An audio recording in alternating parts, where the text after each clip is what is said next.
지난주 성령으로만 되느니라라는 말씀을 전한 후에 설교자인 제 자신이 먼저 성령님을 환영하고 의지하고 존중하고 동행하려고 의식적으로 노력했습니다.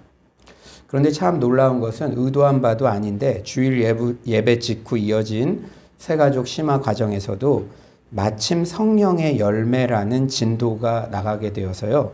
성령의 인격적 열매와 은사적 열매와의 관계 등을 더 깊게 다룰 수 있어 감사했습니다. 주중에는 제가 이 박사학위 지도 교수님을 처음 만났는데요.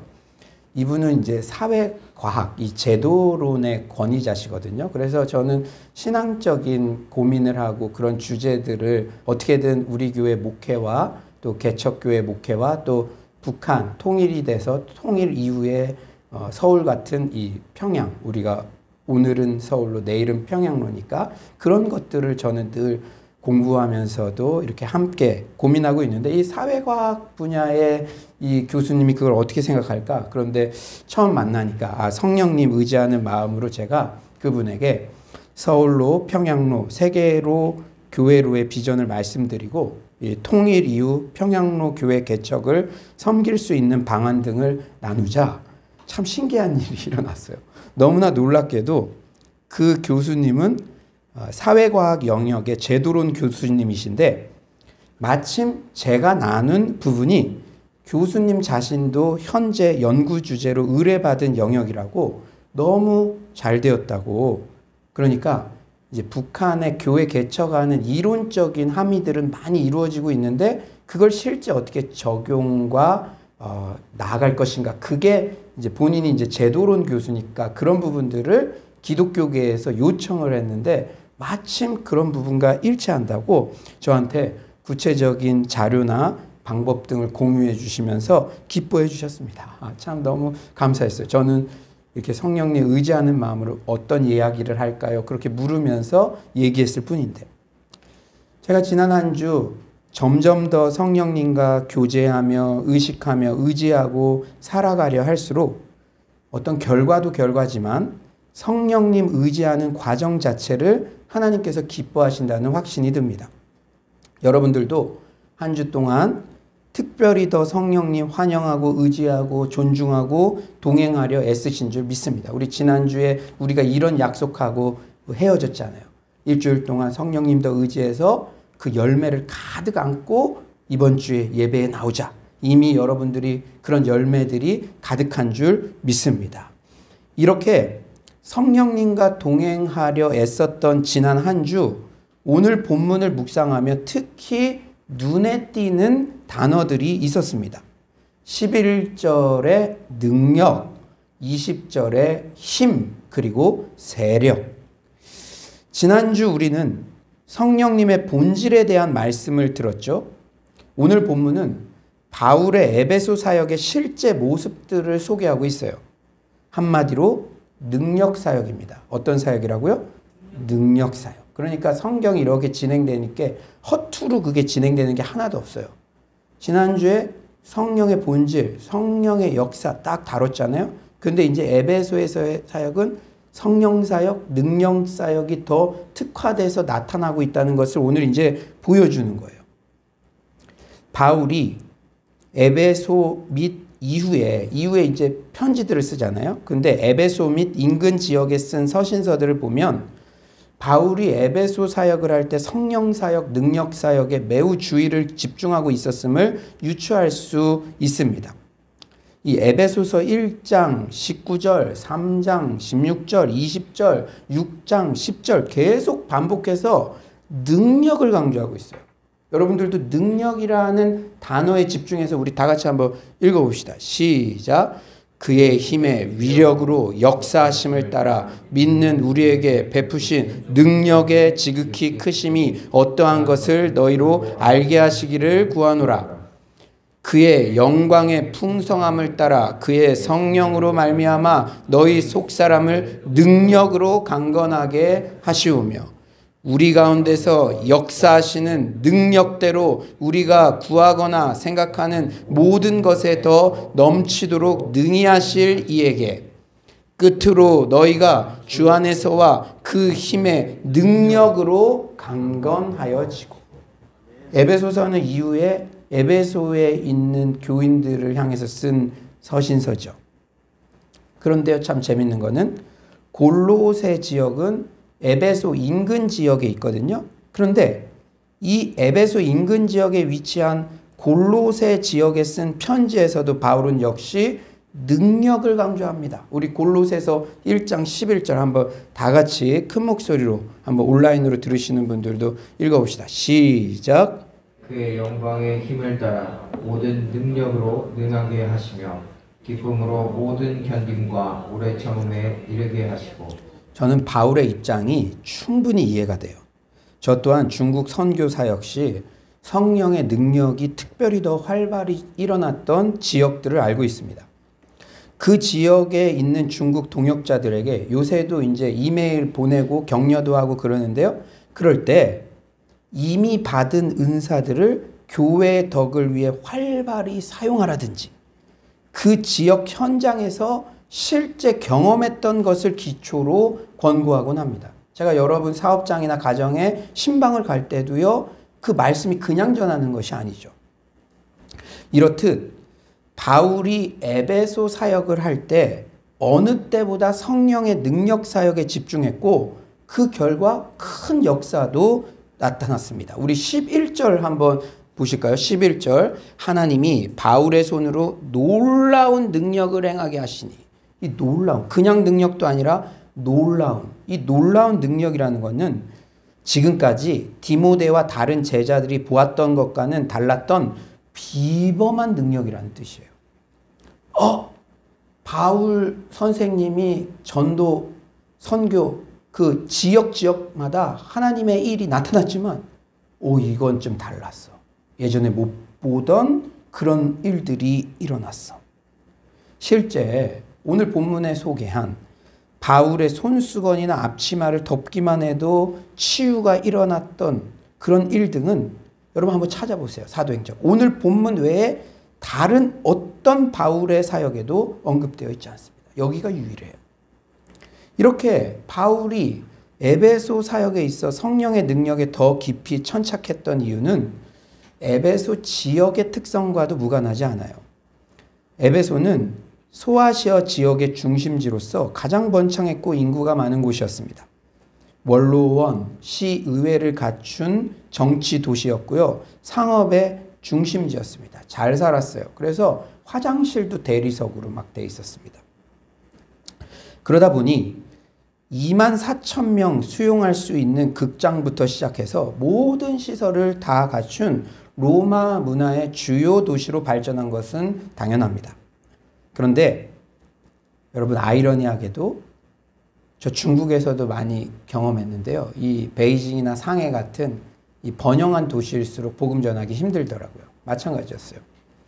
로마 제국 내 모든 도시를 통틀어 에베소는 교회를 세우기 가장 어려운 곳 가운데 하나였다고 합니다. 첫째는 매혹적으로 번영된 도시라는 점, 둘째는 아데미 신상을 비롯한 50가지나 넘는 신들에 대한 우상 숭배가 만연한 도시라는 점이 그 이유입니다. 그래서 캠벨 모건이라는 신학자는 에베소를 이렇게 설명해요. 잘 들어보세요. 이 도시의 분위기는 마술과 주술, 구마사, 마술을 이용하는 온갖 사기꾼 등으로 푹 절어 있었다.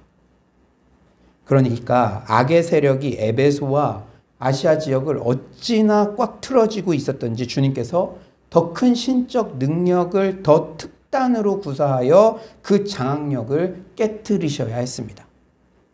제가 요새 더더욱 힘으로도 안 되고 능으로도 안 되고 오직 성령의 능력으로만 됩니다. 여러분 한번 4년 동안 주일 예배 계속 지켜봤는데 한번 서칭해 보세요. 지금처럼 제가 강조하는 때가 없습니다. 그건 그냥 하는 게 아니라 그만큼 지금 에베소 지역의 여러 가지 불리한 여건처럼 신앙생활하기 어려운 그런 공격들이 많이 들어오는 시기이기 때문에. 그러나 에베소 지역에서 역전의 하나님, 어느 지역보다 놀라운 역사를 일으켰던 그 하나님이 지금 이 시대에 우리 교회를 통해서 그런 놀라운 역사를 이루실 줄 믿습니다.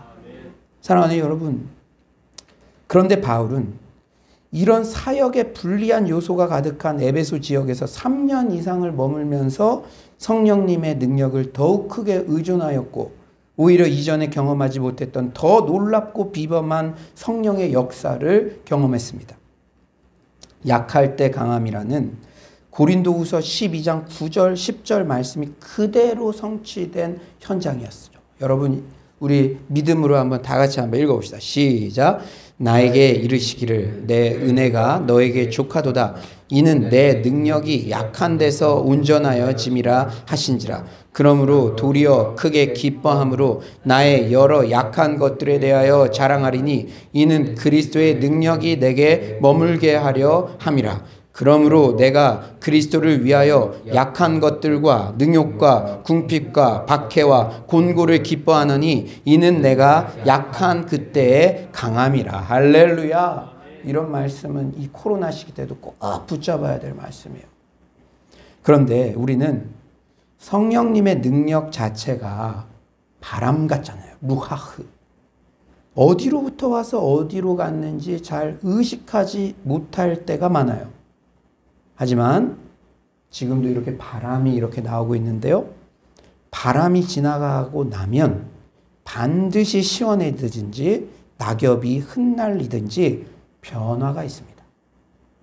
바람이 어디로부터 오는지는 알 수 없지만 정확히 알 수 없지만 지나가고 나면 반드시 변화가 있어요. 변화가. 그러므로 우리는 성령의 능력 결과들을 나타난 변화들을 통해서 확인할 수 있습니다. 열매로 알리라. 뭐라고요? 뭐로 안다고요? 열매로 알리라. 여러분, 성령님에 대해서 관심이 많으시죠? 지난주에도 그런 설교 드렸고 지금도 연장선생인데요. 성령님을 의식적으로 더 의지해 보십시오. 그런데 열매로 알리라. 아, 성령님이 나에게 능력으로 강하게 임하셔서 그걸 어떻게 알지? 열매로 알리라. 저는 바울의 에베소 사역에 임했던 강력한 성령의 능력이 여러 약함으로 둘러싸여 있는 코로나 이 시기에 우리 공동체에게도 임하기를 소망합니다. 그래서 오랜 기간 동안 해결할 수 없었던 것 같은 그런 문제들에 대해 해결 방안이 도출되며 실제 변화가 일어나기를 기대합니다. 여러분, 변화에 대한 사모함이 있어야 돼요. 변화에 대해. 하나님은 사모하는 영혼을 만족시키니까. 그렇다면 성령의 능력이 임하면 어떤 변화들이 일어납니까? 첫째, 병이 떠나고 악귀도 나갑니다. 할렐루야. 아멘이십니까? 오늘 말씀에 이렇게 기록되어 있어요. 말씀에. 12절이죠. 12절. 우리 다 같이 한번 읽어볼까요? 시작. 심지어 사람들이 바울의 몸에서 손수건이나 앞치마를 가져다가 병든 사람에게 얹으면 그 병이 떠나고 악귀도 나가더라. 저는 너무 감사한 것 중에 하나가 제가 중국 선교지를 경험했다는 거예요. 저는 현장을 봤기 때문에 이런 말씀이 사실 그대로라는 걸 믿습니다. 오늘날에도 하나님이 허락하시면 치유의 은사가 일어날 줄 믿습니다. 여러분 약한 부분들, 여러분 자녀의 심리적인, 정신적인 질병, 하나님이 임하시면 치유되는 줄 믿습니다. 물론 은사라는 건 뭐예요? 기프트. 선물을 주시는 하나님 마음에 달려있죠. 여러분들 자녀 2명 키우는데 어떤 애에게는 옷을 선물로 줄 수도 있지만 어떤 애에게는 평생 정장 선물 안 줄 수 있어요. 그건 부모 마음이니까. 이 은사도 마찬가지입니다. 신유의 은사도 마찬가지예요. 평생 치유를 위해 기도했는데도 암으로 불치병으로 세상을 떠나시는 크리스천들도 분명히 있습니다. 그건 하나님의 영역이니까. 근데 왜 우리는 하나님의 영역만을 궁금해합니까? 우리의 영역에서 할 일들을 하는 것이죠. 저는요, 병원 신방 갈 때요, 원칙이 있어요. 아무리 중환자더라도 내일 죽을 것이라고 의사가 아무리 예상을 한다 하더라도 저는 마지막 그 순간까지 치유를 위해 기도합니다. 피조물인 우리의 입장에서는 세상을 떠나기 직전까지 치유를 위한 기도를 해야 할 줄 믿습니다. 전지전능하신 하나님께서 어떤 순간에도 치유와 생명을 주실 수 있는 분임을 신뢰하기 때문입니다. 이 신뢰가 중요한 것입니다. 이 신뢰. 나는 신뢰하고 있는가? 두 번째, 성령의 역사가 활발히 일어나는 곳에는 사이비도 꾀입니다. 이게 여러분 분별을 해야 돼요. 어떤 교회가요, 막 일어나잖아요. 복음으로 회복되잖아요. 그러면 사이비도 꾀요. 여러분, 문제가 없다고 그 부흥되는 게 아닙니다. 초대교회도 아나니아 삽비라라는 문제가 생겼는데 그게 극복되니까 그 이후에 엄청난 부흥이 몰려왔죠. 아마 여러분들도 다 경험하실 거예요. 우리 장로님, 권사님, 집사님. 한 교회가 막 엄청 일어나는 거 어디에서 딱 볼 수 있느냐? 로비에서. 로비에 귀신 들려 보이고 연약한 사람들이 막 와요. 여러분, 앞서 언급했지만 에베소는 마술하는 사람들이 많았어요. 그들은 하나님께 겸손히 복종하는 대가를 치르지도 않으면서 공짜로 그 능력만 얻으려 합니다. 여러분, 복음과 마술의 차이를 알아야 돼요. 여러분, 주변에도 저 무허가 기도원, 마술을 하는 데 있습니다. 기도원이라고 하지만 복음과 마술의 핵심적 차이가 뭔지 알아요? 하나님께 헌신도 없이 그 능력만을, 이 에베소에 있던 마술사처럼 그런 심리가 다 복음 아닌 것이라는 거예요. 오늘 본문은 복음이 분명 능력을 주지만 마술과는 다르다는 점을 분명히 합니다. 그렇다면 우리는 복음이 아닌 마술, 즉 사이비를 어떻게 분별할 수 있을까요? 그리고 이것은 비단 너 사이비, 너 복음, 다른 사람을 판단하라는 게 아니라 내 안에도 복음과 타협해져 있는 사이비적인 요소가 없는지를 분별해야 된다는 것이죠. 우리 13절 한번 다 같이 한번 읽어볼까요? 13절입니다. 13절 시작. 이에 돌아다니며 마술하는 어떤 유대인들이 시험삼아 악기 들린 자들에게 주 예수의 이름을 불러 말하되 내가 바울이 전하는 예수를 의지하여 너희에게 명하노라 하더라. 시험 삼아 주 예수의 이름을 불러 말하되. 그러면 사이비들은요, 그들이 아무리 예수의 이름을 부른다 해도 예수님과의 인격적 관계에서 오는 헌신 없이 흉내만 내는 것은 하나님의 이름을 망령되이 일컫는 것에 불과합니다. 십계명에서 엄격히 막으신 그 행위죠. 우리는 신앙의 주문화, 주문처럼 신앙하는 것, 이거를 경계해야 됩니다. 여러분, 아무리 좋은 이름이나 좋은 도구도 살아계신 하나님의 능력이 함께하지 않으시면 아무 의미가 없어요. 바울의 손수건이나 앞치마에 어떤 영험한 능력이 있는 게 아니라 성령께서 그 순간 함께 하셨기에 그런 능력이 나타나는 것입니다. 말세의 때 사이비들, 미혹의 영들 특히 주의해야 해요. 아무 기도원이나 가서 생각 없이 안수받고 그런 게 위험하다는 이유는 안수자가 주님과 인격적 관계 가운데 있는지 검증이 안 되기 때문입니다. 여러분, 왜 여러분이 출석하는 이 서울로 교회 안에서 말씀을 듣고 그 목사님의 지도를 받고 안수기도도 그 목사님께 받고 이게 왜 중요하냐? 여기에 이유가 있는 거예요. 여러분들이 한 달에 한 번 가고 1년에 한 번 가는 그 기도원의 그 안수자는 아무리 영험하다 그래도 개인적으로 검증이 안 됐잖아요. 1년 이상, 2년 이상, 3년 이상, 4년 이상 매주 만나고 주중에도 만나고 우리는 인격적인 관계가 있지 않습니까? 저 목사님이 열매로 알리라. 그러한 것들을 분별해야 되기 때문에 말세 때 너무 미혹의 영이 많기 때문에 여러분의 신앙을 위해서 이런 권고를 한다는 사실 잊지 마시기 바랍니다. 제가 요새요 코로나 돼서 온라인이 막 열리니까 진짜 여러분 아무 온라인 그 영상 다 봐서는 안 됩니다. 제가 신학적으로 볼 때는 치우친 것들이 많이 있어요. 특히 성령의 은사적 열매 같은 이런 신비주의, 은사주의 뭐 이런 것들. 사랑하는 여러분, 하나님과의 인격적 교제도 없이 그냥 그 이름을 불러서 마술처럼 뭔가 유용하게 뭔가를, 그렇다면 우리 마음도 헤아려 봐야죠. 우리가 어떤 인격적 관계, 그분이 하나님과 인격적으로 어떻게 관계를 맺고 있는지도 모르는 사람에게 그냥 가서 치유만 되면 된다. 부가 열리면 된다. 이래서 그걸 원하는 마음도 인격적 관계도 없이 그냥 마술처럼이라도 그런 결과를 얻으면 된다? 이건 아닌 거예요. 이건 위험한 것입니다. 사랑하는 여러분, 성경에 분명히 경고했죠. 신비체험, 병이 일어나게 나보러 주여 주여 하는 자마다 다 하나님 나라에 가는 것이 아니에요. 귀신도 그 일을 할 수 있다고 했어요. 사랑하는 여러분, 오늘 이 말씀을 통해서 분별하는 힘이 생기길 간절히 축원합니다. 사랑하는 여러분, 실제 비인가 기도원에서 성도들 돈 착복하려고 안찰하고 축기하고 해서 상처를 주고 사회적 물의를 빚는 사례가 얼마나 많습니까? 그런데 그것에 가는 사람도 이런 인격적 교제 없이 뭔가 결과만을 얻으려는 그 탐심이 개입되어 있었기 때문에 이런 결과가 양산된다는 것을 여러분 잊지 마시기 바랍니다. 마술은 뭐라고요? 헌신 없이, 순종 없이 능력만을 빨리 그냥 가져오려는 그 태도. 우리가 힘들어서 그런 거 이해는 가요. 심정적으로는. 그러나 방법도 옳아야 되죠. 사랑하는 여러분. 그리고 또한 우리는 능력 사역의 결과 누구를 높이는지를 주목해야 됩니다.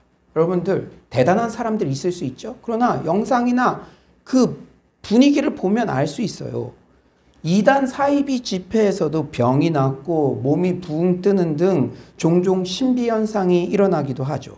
하지만 그 신비 체험의 영광을 이만희나 박태선 등 사람에게 돌리면 다 사입입니다. 여러분 영상에서도요, 유튜브에 돌아다니는 영상에서도 무슨 이렇게 미래를 예언하는 것처럼 하고 막 그러는데 댓글 막 달리는 거 보면 막 사람을 추앙을 해요? 그거 문제 있는 것입니다. 여러분 오늘 본문도 말씀하시죠. 성경적 성령 사역의 결과는 오직 예수님의 이름이 높아지게 되어 있습니다. 우리 17절 이 에베소 지역에서 일어났던 그 신비 역사가 얼마나 대단했습니까? 그러나 사람들이 누구에게 영광을 돌리고 있는지 보십시오. 17절 시작. 에베소에 사는 유대인과 헬라인들이 다 이 이름을 알고 두려워하며 주 예수의 이름을 높이고. 할렐루야. 주 예수의 이름을 높이고. 우리는 이렇듯 성령 사역의 현장에는 사이비들도 꽤 있니 잘 분별해야 한다는 교훈을 얻었습니다. 그런데 여러분 잘 들으십시오. 우리는 또 다른 극단도 주의해야 합니다. 이런 사이비들이 있다고 해서 성령 사역 자체를 부정하는 태도 또한 안 된다는 거예요. 톰 라이트 목사님은 재밌는 표현을 쓰셨어요. 신약의 거장이죠. 마술이 두려워서 능력까지 거부하는 것은 묵은 티백과 함께 찻 주전자까지 몽땅 버리는 것이다. 묵은 티백만 버리면 되는데 깨끗한 티백 가져와서 그 찻 주전자에서. 그러니까 성령의 건강한 성경적 능력도 분명히 있는데 우리 부모님이 사이비들한테 기도원에서 이런 상처 있었으니까 나 성령이라고는 담쌓고 이건 안 된다는 것이죠. 사랑하는 여러분, 사이비들의 폐해 때문에 성령의 능력 자체에 대해 마음의 문을 닫으면 안 됩니다. 지금 이 코로나 2년째 되는 이 모든 게 팍팍하게 여러분 자녀들, 여러분 개인 답답한 거 많잖아요. 근데 성령의 역사에 대해서 제가 지난주에도 말씀드리고 오늘도 또 말씀드리는데 닫아버리면 안 됩니다. 형제들아, 신령한 것에 대하여 나는 너희가 알지 못하기를 원하지 아니하노라. 이 바울의 권고를 항상 귀담아 들으시기 바랍니다. 오직 성령 충만, 계속 성령 충만, 모두 성령 충만, 성령의 능력을 항상 사모하는 저와 여러분 되시길 간절히 축원합니다. 여러분, 성령의 강력한 역사가 임하면 어떤 변화들이 일어나는가? 세 번째는요, 주머니가 회개합니다. 뭐가 회개한다고요? 주머니가. 우리 18에서 19절 한번 볼까요? 우리 다 같이 읽어봅시다. 시작. 믿은 사람들이 많이 와서 자복하여 행한 일을 알리며 또 마술을 행하던 많은 사람이 그 책을 모아가지고 와서 모든 사람 앞에서 불사르니 그 책값을 계산한 즉 은 5만이나 되더라. 사랑하는 여러분, 마술사들이 책들을 모아서 불태웠다는 것이 어떤 의미입니까? 정당하지 못한 방법으로 돈 벌지 않겠다는 결단이에요. 그런데 그 불태운 책값 금액이 어마어마하죠. 당시 하루 일당이 은 1개였다 하는데 하루 일당을 10만 원으로만 환산해도 50억입니다. 50억. 그들이 태운 마술책의 금액이 50억. 이건 정확한 거예요. 정확한 거. 예수를 인격적으로 영접하고 성령이 강력히 임재하면 주머니가 회개합니다. 방향이 달라져요. 물질을 사용하는 방향이 달라져요. 그런데 오늘 본문 이후에 바울은 강력한 저항에 부딪혀요. 그 원인도 뭐 때문인지 알아요? 다름 아닌 돈 때문이에요. 돈 때문. 여러분 사도행전의 역사를 보면요. 바울이 귀신 들린 여종을 치유했을 때, 생명을 살렸을 때도 분노에 차서 반대를 일으키는 사람들이 누구였습니까? 바울을 감옥에 집어넣은 사람들. 그 여종으로 돈 벌었던 주인들이 그랬잖아요. 이 돈이 이렇게 센 거예요. 돈이요. 성령의 역사가 일어나는 이 현장에. 우리 27절 한번 다 같이 한번 읽어볼까요? 27절 시작. 우리의 이 영업이 천하여질 위험이 있을 뿐 아니라 큰 여신 아데미의 여신도 무시당하게 되고 온 아시아와 천하가 미하는 그의 위엄도 떨어질까 하더라. 예나 지금이나 돈이 얼마나 큰 우상으로 자리 잡고 있는지 반증하는 예죠. 그런데요, 우린 이게 또 기회입니다. 반대급부적으로 성령의 능력이 제대로 임하면 현대인의 가장 강력한 우상인 물질에 대한 가치관이 바뀌며 삭개오처럼 하나님 나라와 교회를 위해 베푸는 삶을 자연스럽게 살아내게 됩니다. 의무를 넘어 기쁨으로 그 일을 감당하게 되죠. 여러분, 우리 신앙생활 오래 하셨던 분들 과거 한번 생각해 보세요. 영적으로 가장 충만했던 때 주머니가 물질이요. 하나님이 원하신다고 생각하는 그 방향으로 가장 많이 흘려보내졌던 때죠. 그리고 하나님께서 놀랍게도 그런 체험을 경험하게 하셨으니까 또 기적같이 그 시간들을 살아가셨던 것이죠. 제가요,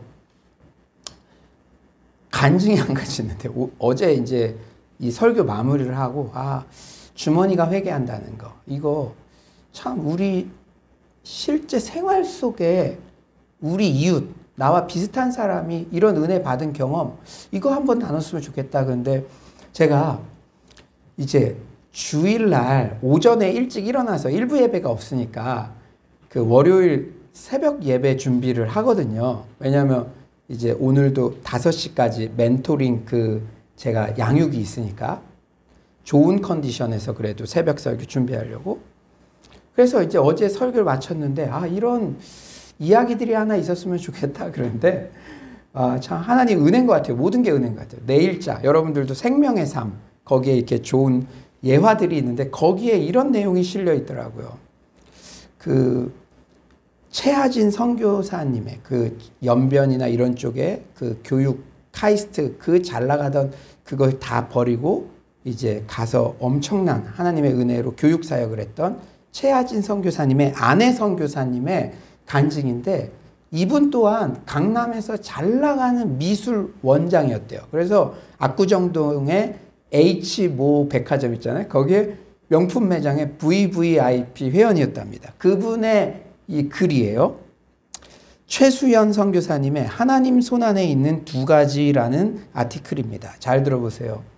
나는 부와 번영에 익숙해져 있었다. 화목한 가정, 남편의 승승장구, 불어나는 예금, 자고 나면 값이 뛰는 부동산, 고급스러운 취미 생활 등 안전지대에 머물러 신앙생활을 하고 있었다. 선교는 후원만 하면 됐지 내가 직접 가야 할 이유는 없다고 생각했다. 조금이라도 고생스러운 곳에는 갈 엄두를 내지 못하던 절름발이 신자였다. 물론 모든 사람이 나처럼 지금 있는 자리를 박차고 나와 해외 선교를 가야 한다는 말은 아니다. 우리에게는 각자 떠나고 싶지 않은 안전지대가 있는데 하나님은 그곳을 벗어나도록 우리를 인도해 가신다. 그동안 남편과 내가 벌어놓은 돈을 중국에서 선교하는 데 다 쓰고 학생들을 위해 음식을 마련할 돈마저 다 떨어졌을 때 그제야 나는 지금까지 내가 얼마나 많은 것을 가지고 있었는지 깨달았다. 나는 집안을 둘러보다가 보물처럼 아끼던 바이올린을 발견했고 그것을 팔아 학생들을 섬겼다. 그리고 그날 이후 후원자가 생기는 놀라운 일도 경험했다. 내가 가진 것이 내 것이 아니라 하나님의 것임을 인정할 때 하나님은 우리의 필요를 채워주신다. 우리에게 있는 부가 하나님이 주신 것임을 알 뿐 아니라 하나님이 그것을 우리에게서 취하실 수도 있음을 알아야 한다. 하나님은 축복과 고난 두 가지 모두 그분께 주권이 있음을 인정하도록 우리를 인도해 가신다. 이제 말씀을 정리하겠어요. 서두에서 살펴보았듯이 에베소는 마술의 권세, 정치적 권세, 종교적 권세 등 세상 권세의 중심지였습니다. 권세 싸움이 일어난 거죠. 그런데 바울의 에베소 사역은 성령의 능력이 이 모든 권세보다 강하다는 것을 보여주었습니다. 오직 성령이 너에게 임하시면 너희가 권능을 받고 성령의 권세와 능력은 여러분 잘 들으십시오.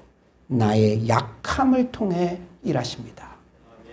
목회의 무덤 같은 에베소 환경에서도 바울의 약함을 통해 성령님이 가장 강력히 역사하셨다는 소망을 붙잡고 코로나로 인한 약함의 시간들을 성령의 능력으로 날아오르기를 간절히 축원드립니다.